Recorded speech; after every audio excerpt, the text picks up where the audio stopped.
Bonjour à tous, j'espère que vous allez bien. Je vous retrouve aujourd'hui pour parler de BP et des possibles conséquences de ces chiffres exceptionnels sur le durcissement par exemple de la taxe sur les bénéfices exceptionnels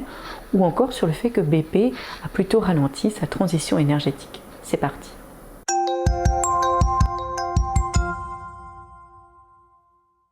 Évoluer dans le secteur du pétrole et du gaz récemment semble être une bonne chose et un pari gagné pour les investisseurs si l'on en croit les derniers rapports sur les bénéfices des compagnies pétrolières. La multinationale britannique du pétrole et du gaz basée à Londres, BP, a par exemple affiché hier des bénéfices astronomiques, rejoignant ainsi toute une série d'autres entreprises du secteur de l'énergie qui ont récemment atteint des records. Avec un bénéfice annuel de 28 milliards de dollars US, qui a plus que doublé par rapport aux 12,8 milliards de dollars US de 2021, les chiffres de BP ont été qualifiés de bonne série de résultats par son PDG Bernard Looney. La société britannique rivale, Shell, a annoncé un bénéfice annuel record la semaine dernière d'environ 40 milliards de dollars. Avant cela, la compagnie pétrolière américaine Exxon a annoncé un bénéfice au plus haut à 56 milliards de dollars américains pour 2022, un record pour le secteur pétrolier occidental, et l'entreprise américaine Chevron a elle aussi annoncé un bénéfice record de 36,5 milliards de dollars US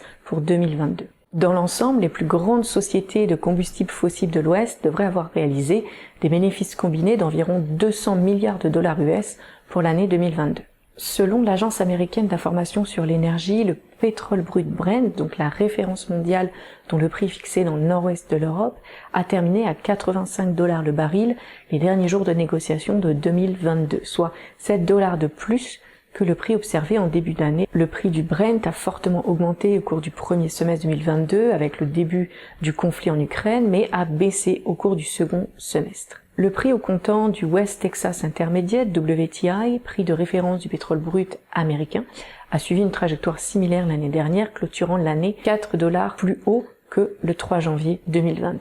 Donc au total l'année dernière, le prix au comptant du Brent a atteint une moyenne de 100 $ le baril, tandis que le prix au comptant du WTI a atteint en moyenne 95 $ le baril. Alors voici l'évolution mensuelle du Brent et du WTI de la plateforme en ligne d'Active Trade, ça s'appelle Active Trader, dont le design vous rappelle certainement quelque chose pour ceux qui utilisent TradingView, puisqu'elle est basée sur TradingView. Donc vous pouvez utiliser l'ensemble des outils, des indicateurs techniques ou des fonctionnalités de trading de TradingView via Active Trader, avec quelques options uniques bien sûr, comme certains ordres de bourse, comme le stop suiveur progressif par exemple. Revenons maintenant au rapport publié par BP.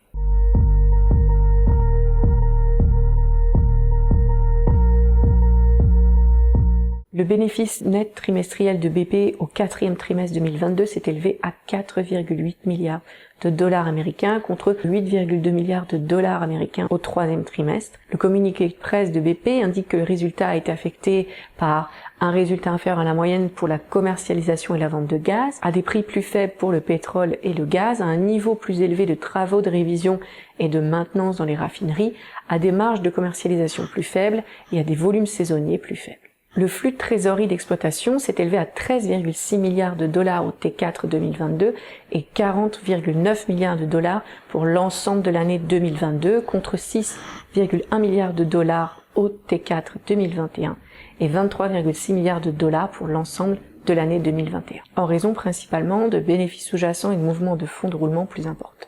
Les dépenses en capital pour le quatrième trimestre 2022 et l'ensemble de l'année dernière se sont élevées à 7,4 milliards de dollars et 16,3 milliards de dollars contre 3,6 milliards de dollars et 12,8 milliards de dollars pour les mêmes périodes en 2021, notamment en raison des acquisitions réalisées au quatrième trimestre par la société. BP a également déclaré un dividende par action ordinaire de 6,61 cents, soit 10% de plus que le troisième trimestre 2022. Au cours du quatrième trimestre, BP a aussi procédé à des rachats d'actions pour un montant de 3,2 milliards de dollars. Le programme de rachat d'actions de 2,5 milliards de dollars annoncé lors du résultat du troisième trimestre 2022 a d'ailleurs été achevé au début du mois de février, le 3. L'entreprise reste engagée à dépenser 60% de ses flux de trésorerie excédentaires pour procéder à d'autres rachats d'actions en 2023, sous réserve bien sûr de conserver une note de crédit de haute qualité et l'accord de la direction. Sur la base des prévisions actuelles et avec l'accord du conseil d'administration bien sûr, BP s'attend à pouvoir procéder à des rachats d'actions d'environ 4 milliards de dollars par an et à avoir la capacité d'augmenter annuellement le dividende par action ordinaire d'environ 4% si le baril de Brent reste autour des 60 dollars.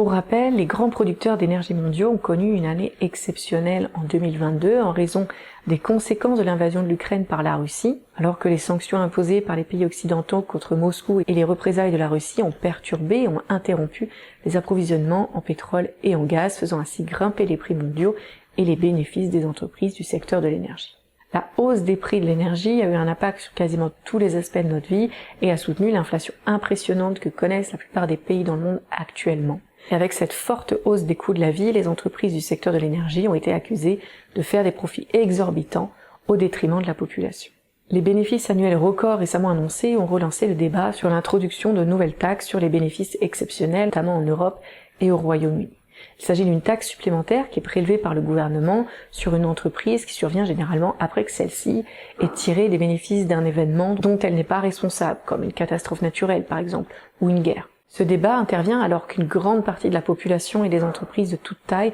s'efforcent de faire face à une augmentation significative des coûts de l'énergie, alors que des sociétés, justement comme BP ou leurs homologues, profitent de la hausse des prix du gaz et du pétrole et des perturbations causées par le conflit en Ukraine. BP a déclaré avoir payé 15 milliards de dollars d'impôts dans le monde l'année dernière, son montant annuel d'ailleurs le plus élevé de son histoire, et l'entreprise a déclaré en novembre qu'elle s'attendait à payer 800 millions de dollars d'impôts exceptionnels sur ses activités en mer du Nord, tandis que la société a enregistré une charge comptable de 500 millions de dollars à la suite de la version européenne de cet impôt exceptionnel.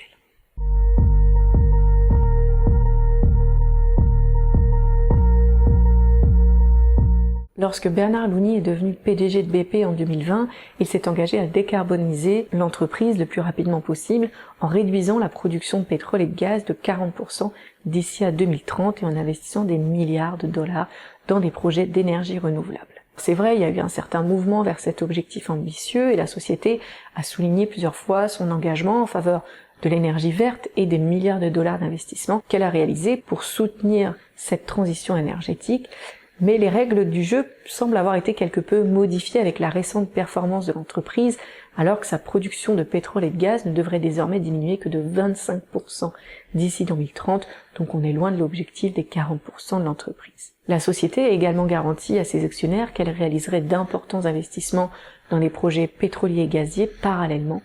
à sa transition énergétique. Jusqu'à présent, la société n'a pas modifié ses objectifs de zéro émission nette pour 2050, mais on peut se demander s'il faut prendre ces déclarations vraiment au sérieux ou non, et si l'entreprise va vraiment réussir ses objectifs de transition énergétique. Merci à tous d'avoir regardé cette vidéo jusqu'au bout. N'hésitez pas à partager vos commentaires sur l'entreprise BP en tant qu'opportunité d'investissement. Je vous souhaite une excellente semaine. À bientôt sur la chaîne NuTrading.